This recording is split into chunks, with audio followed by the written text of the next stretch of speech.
Bom, pessoal, bom dia. Hoje, aqui no nosso Colégio Francisco Mendes, temos a honra de receber Paulo César, que falará um pouco sobre a história de Serra Talhada, né, e todo o percurso da cidade que nós moramos. Espero que vocês gostem. E Paulo César, seja bem-vindo. E o momento é seu, sinta-se à vontade. Obrigado a todos, obrigado, professor Edu, obrigado aos alunos e alunas aqui presentes, aos colegas professores e quem está nos assistindo a partir desse momento. E que vamos ter a oportunidade de falar um pouquinho sobre a história da nossa querida Serra Talhada. É lógico que muita coisa se remete ao dia 6 de maio, que é a data de emancipação da cidade. E aí a gente vai partir desse meio, porque sobre a história de Serra Talhada, a emancipação digamos assim, um meio, não é nem o início e nem o fim da história da cidade. E aí a gente vai começar por que o meio? Bom, apesar de vocês ainda serem pequenos, estarem entrando na pré-adolescência e na adolescência, certamente já ouviram falar da chamada maioridade. Quando a gente atinge os 18 anos, é o sonho de muito adolescente chegar aos 18 anos. Isso quer dizer o quê? Que aos 18 anos você passa a ter autonomia, independência, você começa a responder pelos seus atos. Então, o dia 6 de maio, né, ela é alusão a isso, a um momento em que Serra Talhada ela ganha essa maioridade e passa a ser uma cidade com autonomia em relação ao local que nós pertencíamos, que era a cidade de Flores. Então, se digamos assim, a maioridade, a emancipação, existe algo antes. E é isso que nós vamos conversar um pouquinho sobre a origem de Serra Talhada até, não exatamente o período atual, mas um determinado momento da história de Serra Talhada. Certo? Espero que vocês gostem desse trabalho e que possam aproveitar o suficiente, de despertar também a importância de valorizar a história da cidade, né, de conhecer mais a história da cidade, os cantos, os lugares da cidade, conversar com seus pais, avós, tios, sobre a história da cidade, a recordação, as lembranças de cada um sobre a nossa cidade, para que isso possa ser repassado de geração em geração. Até mesmo quem não é natural da cidade, mas que por alguma razão mora aqui ou se encantou, se apaixonou pela cidade, criou laços com a cidade e que tem essa oportunidade de conhecer um pouco mais sobre Serra Talhada. Bom, a gente vai dar início, primeiro falar sobre a cidade e os seus aspectos como origem, e aonde nós podemos pesquisar um pouquinho sobre essas origens. Então, vou só pontuar para vocês entenderem mais ou menos como as narrativas históricas, as pesquisas históricas, elas ocorrem e como as visões, o olhar sobre a história, ela acontece. A Serra Talhada, assim como vários outros lugares, ela vai a partir da história política e religiosa, ou seja, as lideranças políticas, e não é necessariamente de um partido, pode ser o rei, o faraó, a rainha, o monarca, eles passam a escrever uma história a partir da perspectiva deles, o olhar deles. A religião, a partir do momento em que se estabelece uma igreja, uma capela, em algum lugar, começa-se a partir dali a escrever-se algo. Por quê? Porque a tradição da Igreja Católica, a princípio, e de outras religiões, era de relatar os acontecimentos. E ali passa a ser documentos e a história passa também a buscar nesses documentos um olhar sobre a origem daquele lugar. Então, às vezes, se precisa de um documento, aí vamos lá na igreja, vamos falar com a diocese, não é, onde ficou o bispo, enfim. A história urbana, o que seria essa história urbana? O casario. É você andar pelas as ruas e olhar e dizer, olha, aquela casa é velha, olha, é interessante como tem aqueles desenhos, né, que são os berais. Aí, por exemplo, em alguns lugares de Serra Talhada tem aquelas casas bem antigas, né, bem decoradas. Ali conta um pouco da história de Serra Talhada. Às vezes você vai em Triunfo, que é uma cidade bem próxima, não é? E muitos aqui devem conhecer, e você vai olhar ali aquele casario, aquelas casas antigas, e de repente pode ser casas modernas. E aquela arquitetura vai contar um pouco sobre aquela cidade. Temos cidades históricas, como Olinda, que é vizinho a Recife, também acredito que alguns devam conhecer. E outras pelo Brasil, como Ouro Preto, São João del Rei, que fica em Minas Gerais, que são cidades que guardam traços do Brasil colonial. Mas temos as pirâmides do Egito. Aquele traçado conta um pouco daquele período do Egito, da civilização, o Partenon na Grécia, o Coliseu em Roma. Enfim, então, a estrutura urbana das cidades conta um pouco da história. Temos a história social e cultural. No caso de Serra Talhada, nós não temos muitos relatos documentados sobre as dinâmicas culturais, tá certo? Nós não temos. Então, isso envolve danças, por exemplo, tem uns distritos que tem uma dança chamada São Gonçalo. É uma dança em que homens, os parceiros de dança é homem com homem, mulher com mulher, em fileiras, né? E aí tem todo um movimento de dança, e é muito tradicional em algumas regiões da zona rural de Serra Talhada. Nós não sabemos como a dança chegou aqui, como essa tradição veio parar e se espalhou em vários lugares, principalmente na zona rural. Se é uma dança que originou-se nessa região, se ela veio de outro lugar do Brasil, se ela veio da Europa ou se veio da África. Então, isso é que nós chamamos os registros culturais, que faz parte da cultura. Temos a história da escravidão, também com poucos registros. E por que temos que falar da escravidão? Porque o Brasil foi o país que mais escravizou negros no mundo. Foram mais de 350 anos. Então, praticamente todos nós temos alguma relação, direta ou indireta, com os negros. Mesmo que a cor da nossa pele não apareça nenhum traço, mas a mistura de raça é algo muito particular do brasileiro. A chamada miscigenação seria a mistura de portugueses e de outros europeus com negros e com os índios que viviam no Brasil. Existiam no Brasil milhares de índios, de tribos de índios que infelizmente foram dizimados. Então, a mistura em algum momento ocorreu lá atrás, 300, 200, até 100 anos atrás. Tá bom? Então, essa coisa faz parte da história do povo brasileiro. E falar sobre escravidão é também falar sobre algumas tradições que estão no nosso cotidiano, na nossa vida em comum. Algumas coisas que, de repente, você não sabe, mas está ali diretamente ligada a essa formação do nosso povo. A questão indígena, nós temos poucos registros sobre as tribos que habitaram Serra Talhada, mas certamente existiram, tá certo? Eu citar aqui os Tapuia, que é uma vertente, porque assim, existiam várias tribos de índios, não era somente uma, eram várias espalhadas pelo Brasil. Nós não temos a ideia de quantas tribos existiam. Existiam os índios mais dóceis, que tiveram mais facilidades de, entre aspas, de se tornarem civilizados, né, porque foram impostos a eles. E tinham aqueles mais agressivos que buscaram se defender. Inclusive, tínhamos índios que eram tidos como canibais, que seria o canibal, aquele índio que come a carne humana.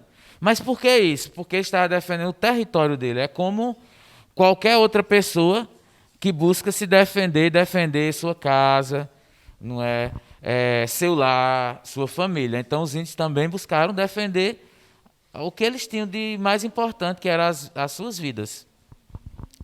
Aí temos também a história ruralista e da zona rural. Ruralista está muito ligada às famílias tradicionais e aos ditos coronéis. E a zona rural da cidade, ela é muito rica. Muitas das maiores casas de Serra Talhada estão justamente nas fazendas. E por quê? Porque nossa cidade era uma cidade que, durante muito tempo, ela foi mais rural do que uma cidade urbana. Então, ao contrário de outras cidades que vocês estudam, ou de que vocês tiveram a oportunidade de conhecer, seja no Brasil ou fora do Brasil, a Serra Talhada começou muito nas fazendas. E eram lá que estavam as maiores casas e as melhores casas, as mais confortáveis. E as pessoas passavam mais tempo nas fazendas. Gradativamente foi que a cidade foi desenvolvendo e certos aparelhos, né, de tecnologia foram vindo para a zona urbana e dando formato, essa dinâmica de ruas que nós temos, né, na nossa cidade. Então, é muito importante conhecer isso, a história da zona rural, das fazendas, dos sítios e de cada família que residia nessas localidades. Eu vou separar rapidinho para vocês algumas datas, mais do ponto de vista informativo, até para vocês terem uma ideia dessa longevidade da cidade. Bom, lá no século XVI, né, que seria lá entre 1500 e 1600, pessoas passaram por aqui, certo? Não para morar, mas para mapear. Então, lá entre o século XVI e XVII, vieram expedições, grupos de pessoas que saíram provavelmente de Salvador. Por que Salvador? Porque a primeira capital do Brasil foi Salvador, tá certo? Então, até 1808, a capital era Salvador. De 1808 até 1960, você tem aí o Rio de Janeiro, e só depois dos anos 60 passa a ser Brasília. Então, a cidade que mais tempo ocupou o espaço de capital do Brasil foi Salvador, a capital do estado da Bahia. E lá estava todo o controle das informações que os portugueses precisavam. E aí saíram expedições, homens armados, que tinham como objetivo mapear as cidades, iam registrando. Passamos em determinado lugar, existia uma serra. Aí dava um nome àquela serra e escrevia tipo uma agenda, assim como vocês têm a agenda da escola, que todos os dias os tios e as tias fazem as anotações. É o registro, é o seu diário. E aí foram dando nomes aos rios. Por exemplo, Rio Pajeú é o rio que corta a cidade de Serra Talhada. É um nome indígena. Então, isso é sinal de que o lugar era habitado, a região, por índios. Então, o Rio Pajeú quer dizer rio que salva. Ele é uma associação ao nome de um pajé, né, ou pajelança, que seria a pessoa na tribo indígena, que é uma espécie, não é um médico, né, o médico é uma questão científica, mas é a pessoa que faz remédios, orações, os rituais de cura nas tribos indígenas são feitos pelos pajés. Então, Pajeú está associado a essa expressão pajé, e foi dada pelos índios. Só em 1700 é que a cidade, através de um processo chamado Sesmarias, o que seria Sesmarias? Seria um processo de distribuição de terras, de locação, de alugar a terra, né, arrendeiros, uma palavra mais simples para vocês entenderem. Então, vários lotes de terras do estado de Pernambuco e outras regiões do Nordeste foram arrendadas. Olha, nós queremos que venham pessoas para povoar essas regiões. E aí, data-se de 1700, que provavelmente tenha sido o período em que essas terras, que hoje correspondem à Serra Talhada, tenham sido arrendadas. Existem hoje algumas dúvidas e a história está buscando solucionar ou trazer algumas respostas. Porque ao longo dos anos se divulgou a ideia de que essas terras teriam sido arrendadas já em 1700 por Agostinho Nunes de Magalhães. Só que há umas dúvidas com relação ao tempo, porque na verdade ele só veio morar em Serra Talhada em 1756, ou seja, 56 anos depois de possivelmente ter arrendado as terras, é que ele veio morar. Então seria muito tempo. E ele já teria chegado aqui com uma certa idade. Não seria mais um jovem. Então é possível que alguém tenha comprado essas terras antes dele e só depois tenha repassado. Mas, enfim, para um domínio mais, assim, uma lógica mais concreta da história, o que podemos dizer é que, oficialmente, as primeiras pessoas a povoarem, do ponto de vista dos portugueses, lembre-se, já temos índios aqui, não podemos esquecer, essa região existiam índios, tribos de índios, nós não temos a precisão de onde eles estavam. E tem mais, já existiam homens pré-históricos que habitavam essa região. E daqui a pouco nós vamos mostrar algumas fotos de pinturas rupestres. Então, oficialmente, seria Agostinho Nunes de Magalhães chegou em 1756, porque em 1757 ele pagou taxas de impostos. E ficou registrados lá. Era um ano depois da chegada, era que a pessoa pagava os impostos. Ele adquiriu a fazenda Serra Talhada, a associação, o nome, né, a serra que todos nós conhecemos. Ela tem vários talhos, né, várias talhas. E aí a associação Fazenda Serra Talhada. Mas também adquiriu a fazenda Saco, não é, que é uma fazenda que seria ao lado, e outras aqui nas proximidades. E ele veio com a família, alguns parentes, constituiu família aqui também, e foi gradativamente trazendo o comércio, principalmente a partir da criação de animais. Tá? Então, ele vai negociando com os animais e vai criando uma estrutura para a cidade. Um dos marcos importantes da cidade é a Feira Livre. Acho que quem não andou, mas deve conhecer, já deve ter visto, o chamado Pátio da Feira Livre. Então, das pessoas, os pais de vocês ou algumas pessoas da família vão fazer compras. E a feira, o grande momento da feira aqui é as segundas-feiras. Essa tradição, ela surgiu em 10 de fevereiro de 1778, ou seja, antes de se termos uma missa ou até mesmo um evento religioso, primeiro veio a atividade comercial, que é justamente a Feira Livre. E ela sempre se repetiu desde 10 de fevereiro de 1778 às segundas-feiras. Com o passar dos anos, outros dias foram incorporados, então nós temos feiras de domingo a domingo. Em 1838 criou-se a freguesia de Nossa Senhora da Penha, certo? É um momento aí que a cidade já começa a ganhar mais espaço.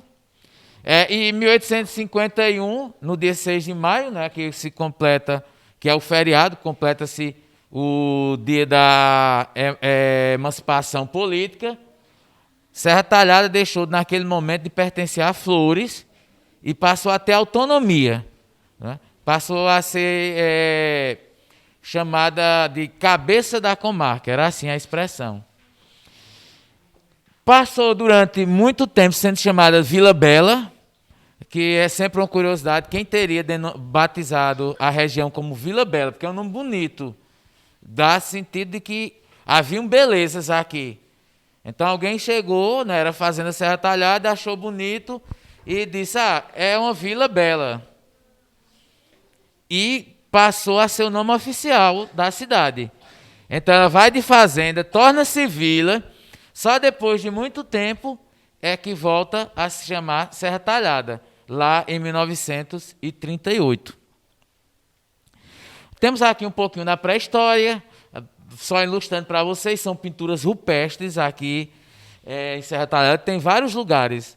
Eu só tive a oportunidade de até agora visitar 2 lugares, mas certamente existem mais. Uma é em Poldrinhos, que é uma região da zona rural, e outra em Santa Rita, às margens da PE, que dá acesso ao distrito, né?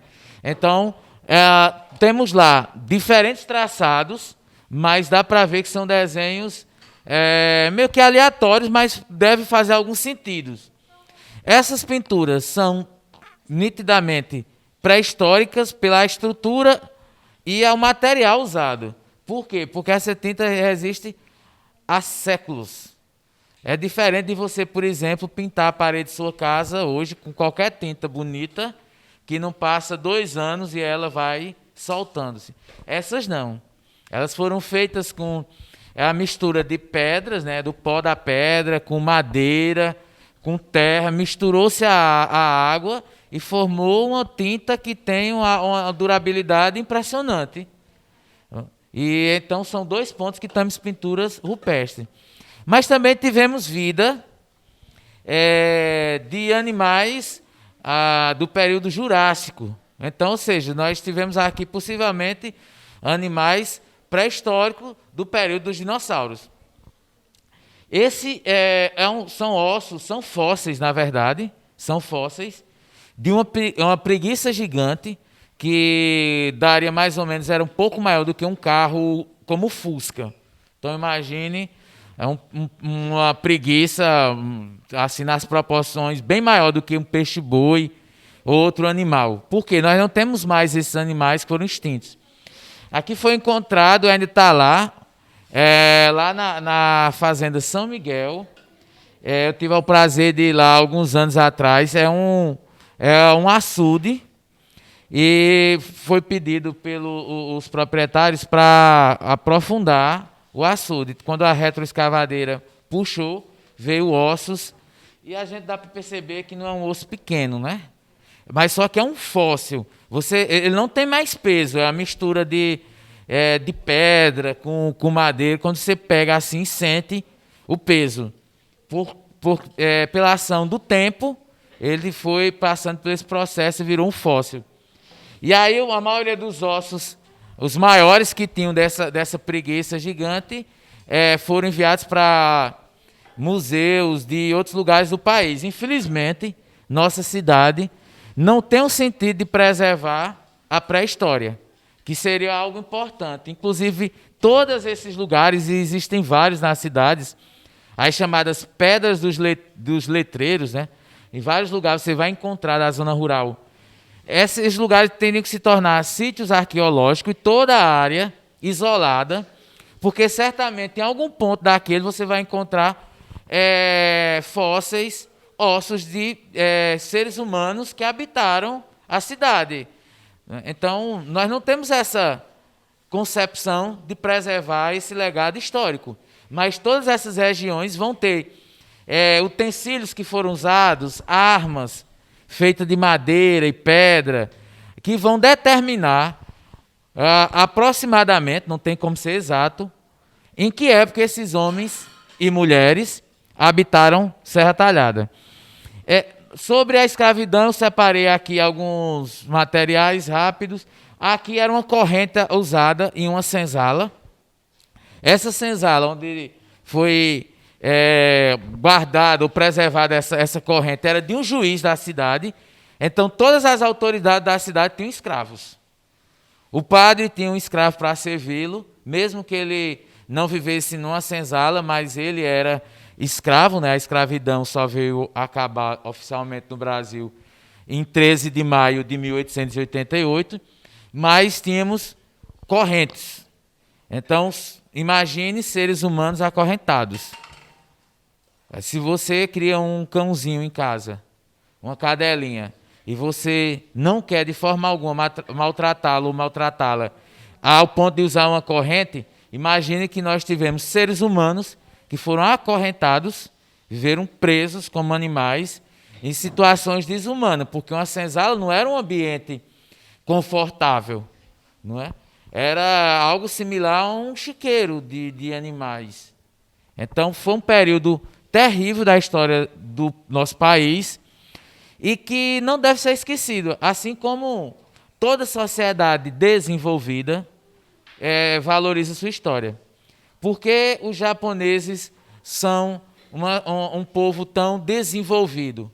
Porque eles têm muito orgulho de preservar as suas histórias e as suas tradições. Inclusive de derrotas e vitórias, de tragédias e tudo que aconteceu com o povo japonês, assim como outras sociedades humanas. No Brasil, assim como Serra Talhada, não podemos esquecer a nossa história, mesmo que ela nos traga algum tipo de dor, de tristeza ou repulsa. Mas nós temos que manter essas memórias vivas para que isso jamais volte a acontecer. Essa é uma casa nas proximidades da UAST, que é a Universidade Federal Rural de Pernambuco, é um campus, né, a UAST, e no trecho que dá acesso, existem as ruínas de um casarão, todo de pedra, não é? Ele é datado de mais ou menos 1838. Existem senzalas aqui, e é um dos imóveis mais antigos da cidade. Certamente está entre aí os 3, 4 imóveis mais antigos da cidade, só que está em ruínas. Lá você entra, você vê a madeira, porque as casas não eram sustentadas com ferro e cimento. De repente alguém aqui, o pai ou a mãe é arquiteta, e deve já ter ido com os pais verificar uma obra. Aí vai ver aquela coluna de ferro e de cimento. Só que nessa época as colunas eram com madeira, eram troncos de árvores que eram usados para dar sustentação às casas. Aqui fala um pouquinho sobre a escravidão, sobre dados de 1872, o primeiro censo do Brasil. Nesse período já não se registrou oficialmente no censo dados sobre índios em Serra Talhada. Então, pouco mais de 100 anos depois da presença do homem branco em Serra Talhada, os índios foram extintos. Então, em 1872 não há registro. Existem caboclos, que é justamente o processo da miscigenação, da mistura de negros e índios. Então, é triste identificar que em pouco mais de 100 anos, os índios foram praticamente... Se existisse alguma tribo nesse período, não foi identificada naquele censo. E aí tem os dados sobre escravos que estavam libertos, que eram muito poucos. Os escravos não eram alfabetizados, todos eram analfabetos, não sabiam ler nem escrever. Uma grande parte eram mulheres que faziam trabalhos domésticos ou até mesmo braçais de trabalhar nas roças. Os negros não tinham sobrenome, eles vinham com os nomes originais da África. E aqui era só chamado por um nome, o Antônio, o Pedro, João, Francisca. Sobrenome é algo que veio da Europa. Então muita gente acabou sendo incorporado com sobrenomes, a exemplo de Santos, Silva e outros nomes que se tornaram muito comuns. Nomes mais tradicionais, vindos da Europa, as famílias fizeram questão de permanecer com aquele nome incorporado à família, como símbolo de que aquela tradição não se perdesse. E já os índios não tinham também nomes tradicionais, assim como os europeus, né? Nossa formação é europeia, a nossa língua é portuguesa, porque veio de Portugal, as nossas religiões, a maioria também vieram da Europa, enfim, muita coisa veio da Europa, inclusive a questão dos nomes. Adiantando um pouquinho mais, aqui está a história da Igreja do Rosário, né? A igrejinha, acho que alguns já foram lá na Concha. A gente recentemente soube algumas informações bem interessantes com relação à questão da igreja é o fato de que, oficialmente, foi a filha de Agostinho Nunes que teria pedido para construir. E essa igreja, ela teria sido construída pelos escravos. Ela inicialmente chamava-se Igreja de Nossa Senhora da Penha. Com o tempo, a imagem de Nossa Senhora da Penha mudou de altar. Ela deixou de ser aqui na igreja, na igrejinha. Só que a gente ainda precisa saber um pouco mais sobre essa igreja, porque ela guarda muitas lembranças e recordações importantes do povo de Serra Talhada.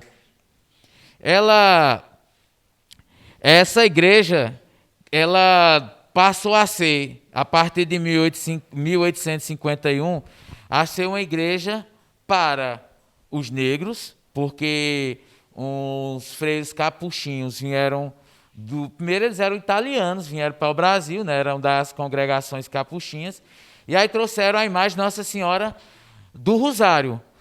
Nossa Senhora do Rosário dos Pretos.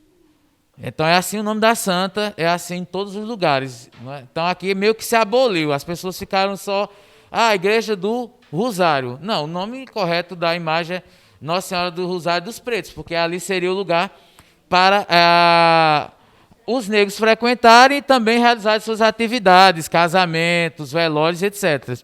E aí foi construída uma outra igreja em Serra Talhada, a Igreja de Duas Torres. Essa igreja, lógico, não existe mais, ela foi demolida e passou a ser a Igreja de Nossa Senhora da Penha. E aí a narrativa é essa. Existe a igreja grande para as pessoas mais ricas e a igreja pequena para os negros. Pelo menos é a tradição oral que foi passada de geração em geração. Essa igreja, ela foi demolida em 1926. Um desses padres aqui é o padre José Kerle, que é tio de Dona Emma Kerle, a proprietária aqui da escola. Ele foi um dos primeiros alemães a vir da família Kerle para a Serra Talhada. E ele é um dos que estão aqui na foto. Provavelmente é antes de 1926. Essa igreja, ela ficava na parte de baixo. Ali, não sei se vocês têm a memória afetiva da Praça Sérgio Magalhães, a Praça Grande. Tem a Casa da Cultura. Então, ali era paralelo, não é, a Casa da Cultura, existia essa igreja de duas torres. Alguns sinos estão preservados ainda e estão nessa igreja matriz mais majestosa, né, imponente, que é a Igreja de Nossa Senhora da Penha. Temos aqui o processo de construção da atual igreja. Essa era a Serra Talhada entre 1930 e 1940. Vejam que não havia um processo de urbanização, né? Nós temos um traçado de rua, nós não temos tantas árvores na cidade. Era um aspecto ainda bem escasso, e sem muito movimento nas ruas, porque até então a maior parte da população da cidade morava na zona rural. Hoje, se as pessoas pegam o final de semana para ir para os sítios e chácaras, antigamente, e eu falo antigamente há décadas, há 100 anos atrás, as pessoas moravam na zona rural e vinham 1 ou 2 vezes à cidade para fazer a feira, para assistir uma missa, uma novena. Mas a vida era o inverso. A maioria da população morava nos sítios, na fazenda, e vinha só passar algumas horas ou alguns dias na cidade. Essa é a visão da praça, só que é ao contrário. Aí você vai observar que também não há prédios, não há estrutura. Esses postes aqui, a energia era a motor, não era a energia que viesse no hidrelétrica. Existia um motor, tinha que se colocar óleo diesel dentro desse motor e ele gerava energia. E aí, quando dava 9 horas da noite, havia uma sirene anunciando para a cidade era pequena, né? E aí as pessoas se recolhiam. Por exemplo, você estava na casa de um parente, de um vizinho, tocava a sirene e disse, eita, vai apagar as luzes. E aí ia para casa, para ficar em casa à luz de candeeiro, de vela ou de um lampião. Então a energia era a motor. Tinha uma hora, a partir das 9 da noite, que o motor era desligado e as luzes da cidade ficavam apagadas. Essa é a igreja do Rosário, a Pracinha da Concha, também nesse período. Desse casario, dessas casas aqui, pouquíssimas ainda estão de pé. Ainda temos essa casa que pertenceu a Cornélio Soares, está lá intacta, preservada, mas a maioria já não existe mais. Mas observem que as ruas eram de terra batida, não havia calçamentos, não haviam praças, bancos de praças, jardins. Era algo assim que lembra muito os filmes de faroeste, quem gosta de assistir esses filmes mais antigos, né, a cultura meio americana, mas mostram uma cidade que até o início dos anos 40 era uma cidade sem muito atrativo para quem desejava morar na cidade. Esse é o outro lado da Praça da Concha, né? Mais ou menos aqui hoje fica a Concha, aquele palco, mas antes era essa estrutura. Aqui próximo ficava a agência dos Correios e esses carros ficavam aguardando as correspondências. Serra Talhada era, há 100 anos atrás, uma das mais importantes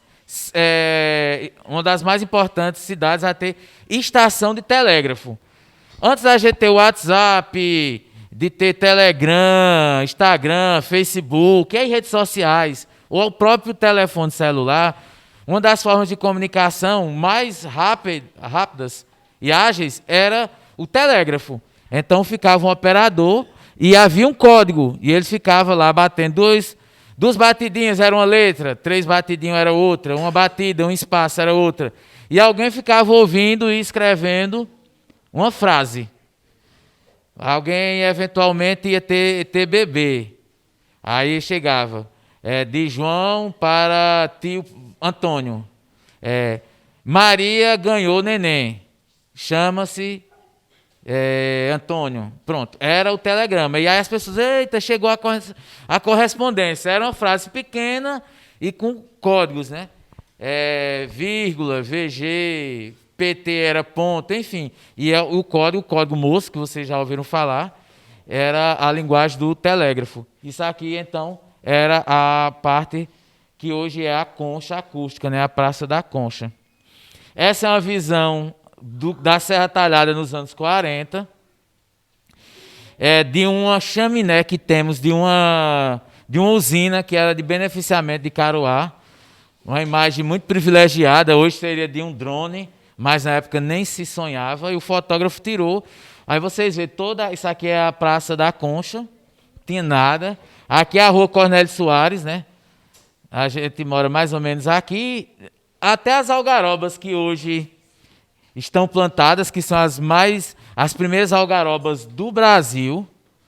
As primeiras algarobas a serem plantadas no Brasil foram aqui em Serra Talhada.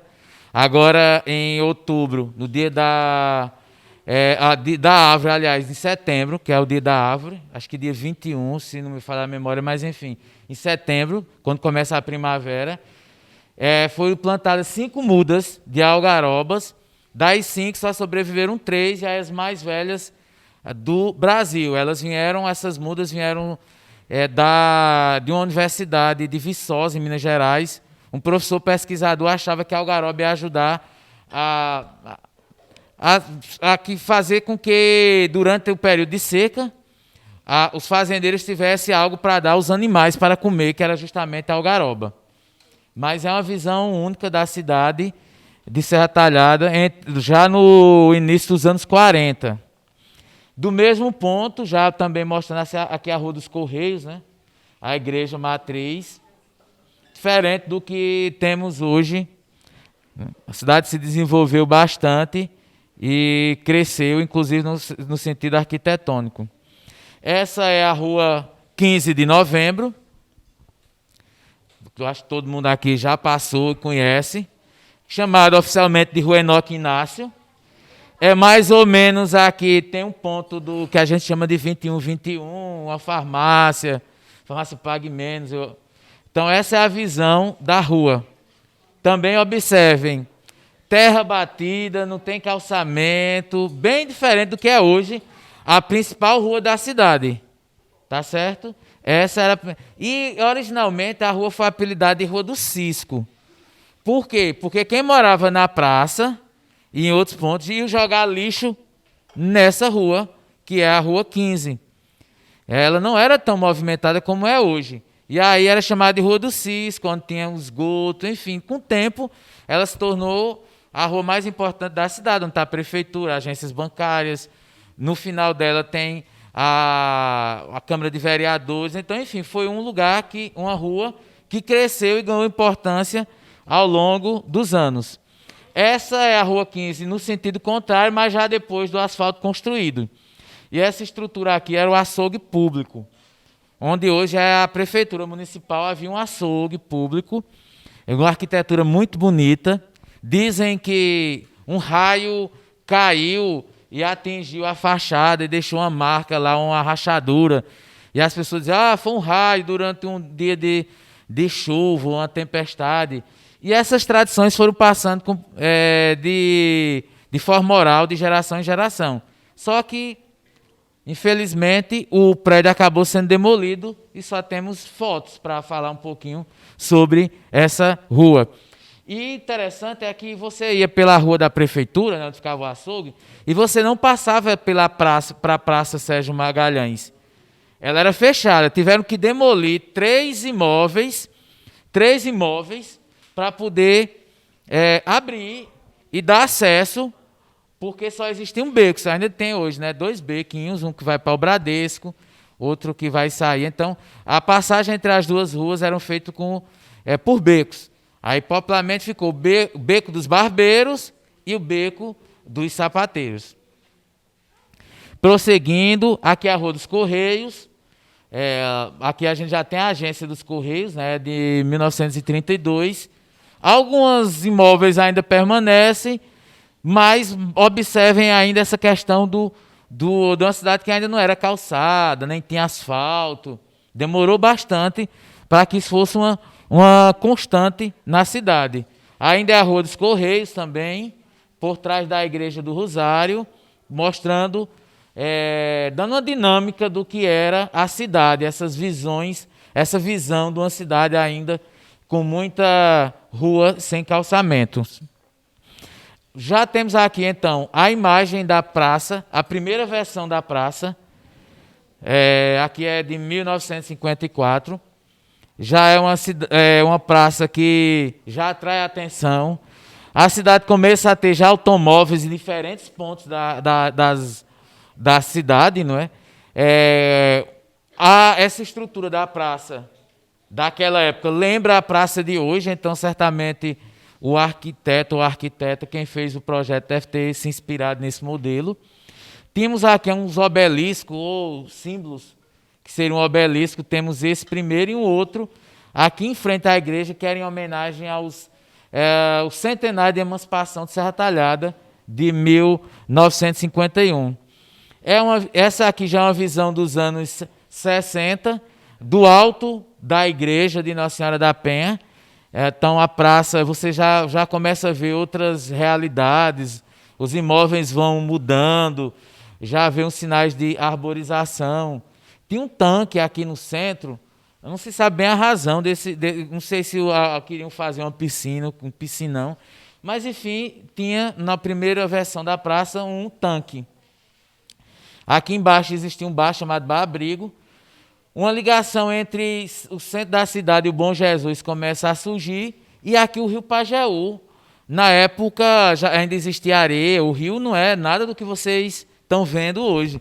O Rio Pajeú era um lugar de lazer, as pessoas iam tomar banho, elas bebiam água do rio, era totalmente diferente do que vocês olham, passam ali e só vê pé de algaroba, mato, cerca, lixo, sujeira. Era um lugar extremamente acolhedor. Era local de diversão. Aos domingos as pessoas iam jogar bola, tomar banho, brincar. Então, o Rio Pajeú fazia parte da vida cotidiana da cidade. Aqui é um ângulo que mostra alguns detalhes de um caso. Essa casa ainda existe, não é? Está bem preservada. Aqui o trecho do rio.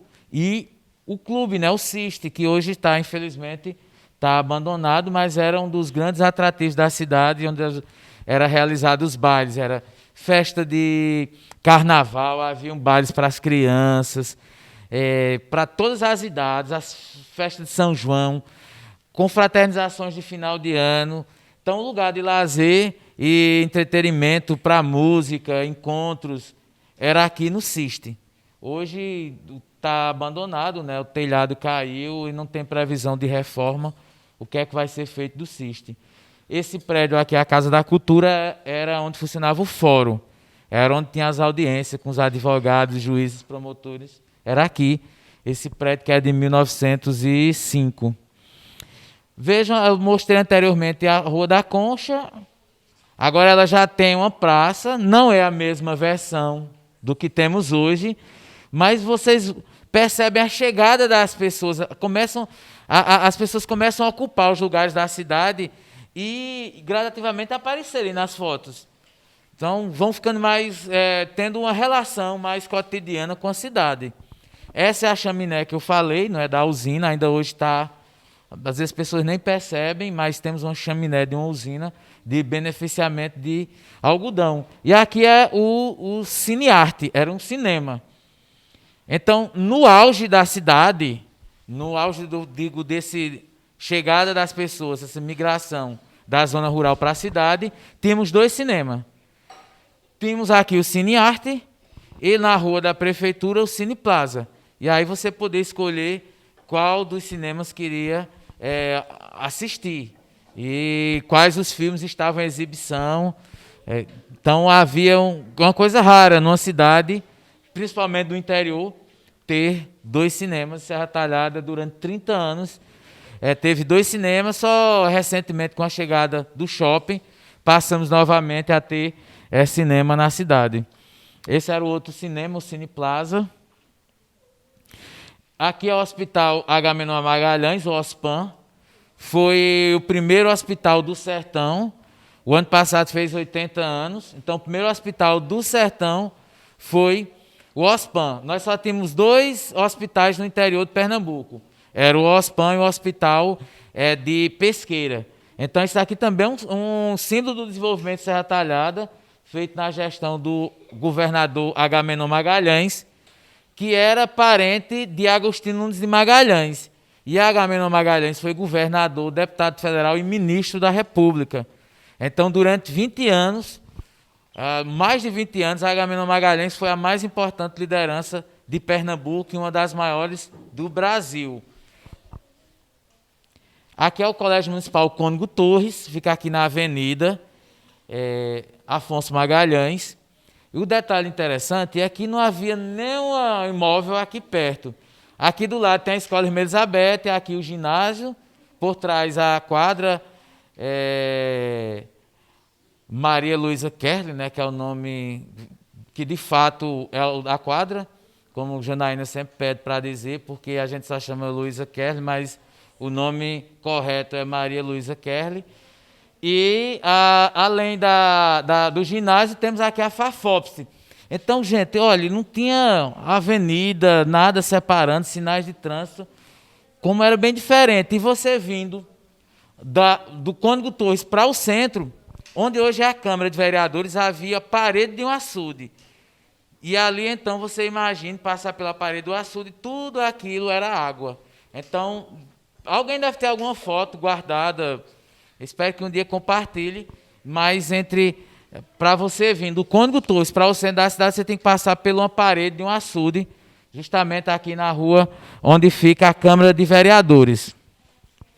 É outra foto do Colégio Municipal Cônigo Torres. A Escola Solidônio Leite, que vai completar esse ano 80 anos, foi a primeira escola estadual erguida na cidade, na gestão de Agamenon Magalhães. A gente faz aqui uma volta um pouco no tempo. Essa foto é de 1938, 39. é a Praça Sérgio Magalhães. Provavelmente num dia de feira ou de algum ato religioso. Tem uma procissão aqui. Mas vocês observam que havia algum tipo de comércio aqui no centro, animais espalhados pela rua, certo? Havia uma coisa muito associada entre a presença humana e a organização da cidade. Esta torre da igreja, ela estava sendo construída torta. Ela teve que ser demolida para ser alinhada novamente. Aí teve que começar quase que do ponto zero a construção da igreja matriz de Nossa Senhora da Penha. Essa é a antiga prefeitura, fica próximo à igreja do Rosário, lá Rua dos Correios, lá perto da Concha. Era a prefeitura municipal de Serra Talhada, também foi demolida. De lembrança ficou só a foto, só essa, não tem outros registros do prédio da prefeitura. Esse é o açougue, aqui é a rua 15 de novembro, Agostinho Nunes e Magalhães, aqui é a prefeitura, que era o açougue. Certamente era um dia de feira, a gente tem barraquinhas aqui, como ainda até bem pouco tempo tinha, pessoas circulando de bicicleta, enfim, aqui hoje tem um semáforo, né, para ordenar o trânsito. Mas vocês já percebem que a cidade gradativamente fez fazendo com que as pessoas venham ser acolhidas na cidade, a cidade vai se modernizando. Aqui é uma noite de festa de setembro. Durante muito tempo, tudo acontecia na Praça Sérgio Magalhães. Você tinha os parques, né, a Roda Gigante, outros parques. Nem todo mundo aqui é todo mundo novinho, ninguém passou por esse período aqui, alguns colegas, mas era toda a dinâmica, era tudo na praça. Hoje já é diferente, não é? Apesar de que estamos há 2 anos sem festa de setembro, em razão da pandemia, mas tudo acontecia lá e era onde as pessoas se concentravam.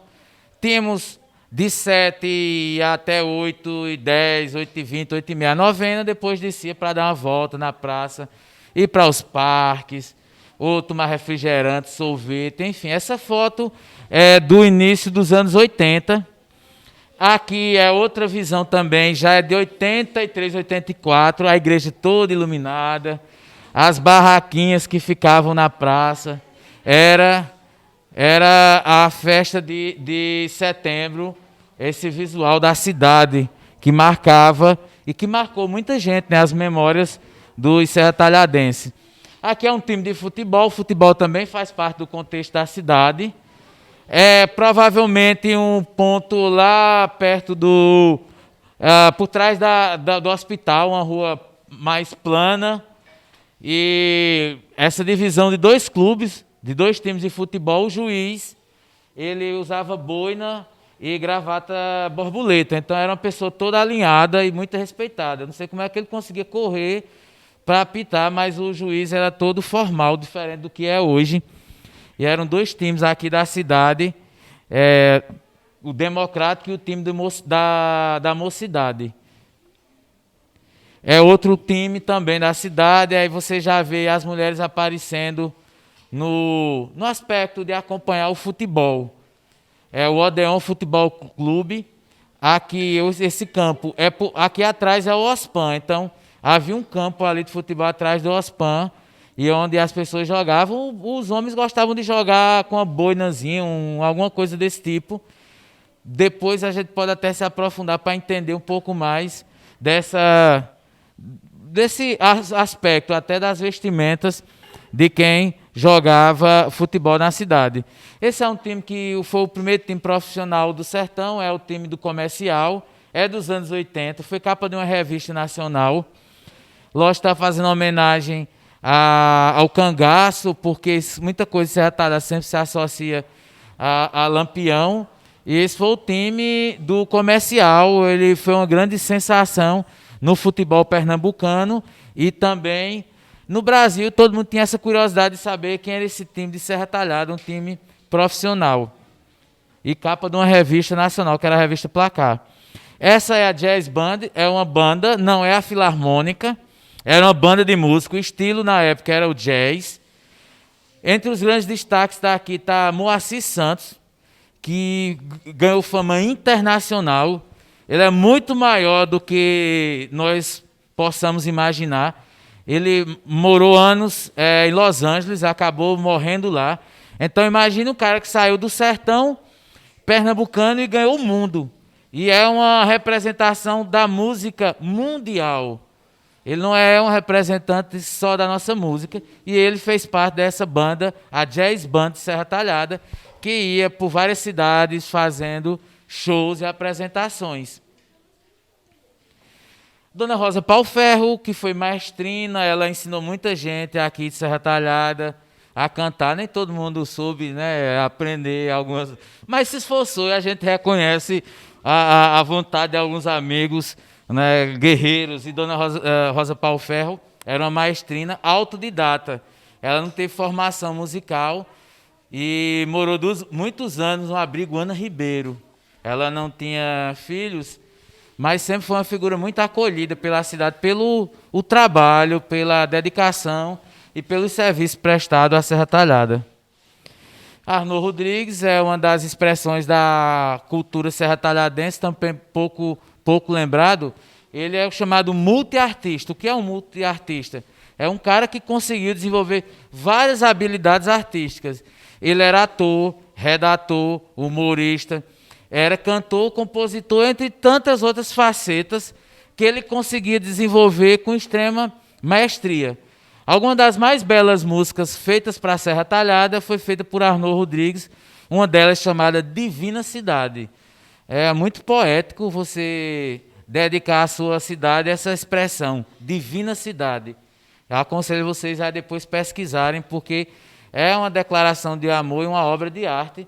Arnô Rodrigues trabalhou muitos anos na TV Globo, depois no SBT, morreu vítima de um afogamento. Depois de ter o barco virado, ele salvou os netos, mas ele tinha 67 anos na época, acabou falecendo. Mas é um dos grandes nomes da arte serra-talhadense, ao lado de Acisão, que em vida é nossa maior expressão cultural e artística, não só de Serra Talhada, como de toda a região, assim também como Rui Grude e outros tantos talentos que temos na cidade.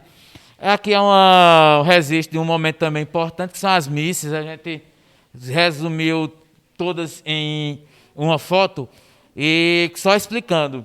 Nós tivemos em 1953 a Festa do Algodão. Foi o maior evento cultural do interior de Pernambuco, realizado lá na Fazenda Saco, com cobertura ampla de jornais. Imagine, 1953. Os jornais da época dizem que a cidade ficou abarrotada de carros, nunca tinha visto tantos carros. E a festa era lá na Fazenda Saco, lá onde fica a UAST, aliás, depois da UAST, lá onde fica o IPA. E havia um congestionamento também de aviões. Aqui onde é o bairro da BB, ali pegando o trecho do bairro do Raimundo até o final, havia o campo de pouso. Então, nosso aeroporto era de terra batida e aqui no bairro da BB ficava o campo de pouso. E na época vieram tantas autoridades, vieram ministros da República, senadores, para esse evento chamado a Festa do Algodão, que também teve dificuldade até para o posicionamento dos aviões que vieram para esse evento. Lógico que eram aviões de pequeno porte. E aí, Maria Tereza de Godoy Bené, aos 17 anos, é eleita rainha do algodão. Eram representantes de várias cidades e teve esse evento.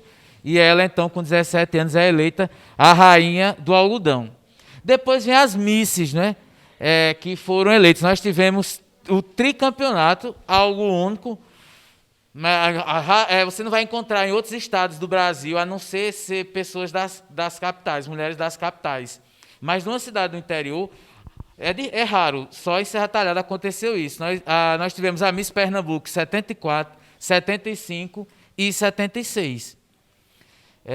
E aí, que foram Silene, essa aqui, Fátima Morato, em 75, e Matilde Terto, em 1976.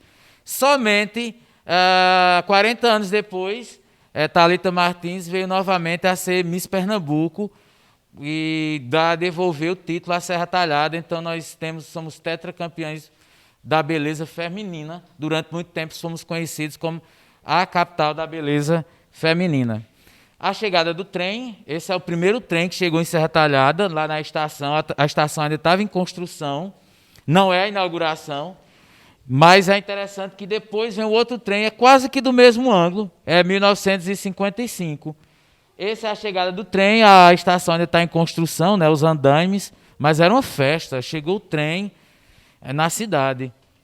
Essa é o trem da inauguração, já é um pouco diferente, né, o trem de passageiro. E aí as pessoas viajavam Serra Talhada, Recife, no trem. Tem a bandeira de Pernambuco e a bandeira do Brasil na frente do trem. A inauguração da estação, aqui ela já de fato já está concluída, muita festa, a banda de música, faixas, o pessoal subindo em todo lugar. Foi um grande momento da cidade lá em fevereiro de 1957, quando foi inaugurada a estação. Mas antes do trem chegar, o avião chegou primeiro. Se a estação foi inaugurada em 57, o avião chegou aqui em 1941. Lógico que essa foto não é da época, ela é de 1950, mas imagina a curiosidade das pessoas em ver o avião. Era a coisa mais moderna que tinha chegado a Serra Talhada, o avião.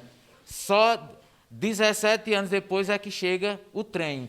E aí ficava aquela curiosidade das pessoas, vamos lá ver, era o chamado Campo do Avião, Pico da Bandeira, que é aqui no bairro da ABB. O carro deve ter chegado aqui entre 1912 e 1913. Não se pode dizer que seja o primeiro, mas certamente um dos primeiros. É um carro Ford. Há quem diga que o proprietário morava aqui no entorno da Rua dos Correios, que era onde moravam as autoridades, né, as pessoas mais importantes da cidade. Alguns imóveis ainda bem diferentes do que é atualmente, né, casas pequenas. Esse provavelmente deve ser um dos primeiros automóveis da cidade. Nada de airbag, ar-condicionado, era um carrão duro, parecia carrinho de madeira. Hoje a gente tem muito conforto, né? O CIST, novamente falando, era o clube da cidade, que reunia maior quantidade de pessoas. Infelizmente, temos só ruínas lá do clube. Aqui é o bar Abrigo, melhor dizendo, o bar flutuante. Ele ficava dentro do açude da Borborema. Temos a Serra Talhada e temos um açude. E durante os anos 80, um casal que veio do estado do Pará construiu esse bar de palafitas, e as pessoas vinham, e era o grande atrativo da cidade aí para o bar flutuante. Também acho que por falta de apoio a alguma coisa, o bar acabou sendo desativado, nem lembranças ficaram do que foi o bar, né? Tem imagens no YouTube dele, tem essa foto. Mas, de qualquer forma, é uma curiosidade da cidade a gente ter um bar assim, exótico fazendo parte do nosso cotidiano. Aqui é uma das enchentes, essa daqui é de 1967, foi uma das maiores enchentes que já aconteceu em Serra Talhada até então. Aqui é a rua do Mercado Público, e essa parte é toda a Lagoa Maria Timóteo, já encoberta, com muita água, foi uma das maiores cheias da história. Essa é a construção aqui da igreja do bairro do Bom Jesus, porque os bairros começaram também a se desenvolver. E aí temos o padre Afonso, que já faleceu, infelizmente, e ele foi um dos idealizadores aí da igreja do Bom Jesus ressuscitado, lá no bairro Bom Jesus. Bom, gente, essa é uma parte aí da minha apresentação. Espero que vocês tenham gostado e que vocês tenham pegado um pouco da história de Serra Talhada. É muitas informações, é muito conteúdo, mas o importante, acima de tudo, é termos a consciência da importância da nossa cidade. É onde nós moramos, onde estão os nossos laços familiares, afetivos, nosso ambiente de trabalho, onde moram nossos amigos, enfim. Eu costumo dizer que é o nosso canto, que é onde nós vivemos, e o nosso encanto, porque nos apaixonamos por cada espaço dessa cidade. Eu, particularmente, sou um eterno apaixonado por minha cidade. Costumo dizer que se 1000 vidas tivesse, 1000 vidas eu pediria para ter nascido em Serra Talhada. Amo de paixão a minha cidade, gosto de valorizar ela, gosto que as pessoas também valorizem ela, conheçam a história, as coisas mais diferentes que existem aqui. Fico feliz por poder estar resgatando uma parte da história da cidade. Nós não temos como resgatar todas. Espero que vocês possam ter essa curiosidade de pesquisar, ver no YouTube, pesquisar através do Farol de Notícias. A gente, aos domingos, tem uma coluna chamada Viagem ao Passado, onde a gente aborda diferentes momentos da história, diferentes personagens, e eu espero que vocês possam fazer disso uma tradição, e que repassem para os colegas, e que a gente possa, a cada dia, sempre estar valorizando e tentando fazer o possível para preservar a memória da nossa querida e amada Serra Talhada. Então, a todos, muito obrigado, bom dia, e que vocês possam aproveitar bem aí o feriado que vem. Valeu, gente. Obrigado.